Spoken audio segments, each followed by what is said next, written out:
Sa inyo lahat, ito naman tayo sa araw na linggo. Masaya po agad nakita ko po kayo muli na sa harapan ko. At nagpapasalamat po ako sa Panginoon Diyos dahil binibigyan niya po tuloy-tuloy na pinaya. Diretso na rin po ako magpapaalam dahil mag-work lang po ako sa Manila.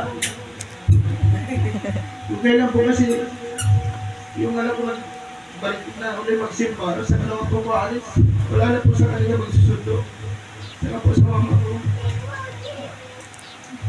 Kailangan po kasi makuha yung lupa namin. Kaya hindi sisipag lang po magpa-Manila. Kaya po, i-blame ko lang po sa mga kapatid na panalangin po sana ninyo makaipon po ako na kumain po sa lupa namin. Asa po kasi yun.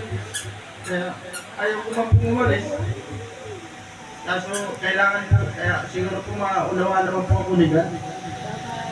Nagpapasalamat po ako sa inyo dahil sinusuportahan po ninyo ang pagbalik-loob ko po sa Panginoon. Hindi ko lang po na maipag-pray po ninyo ako habang nasa malayo na hindi po ako matukso ng masama. Ilan po. Nagsampung banggi ang biyahe ni Carlos. So, may mga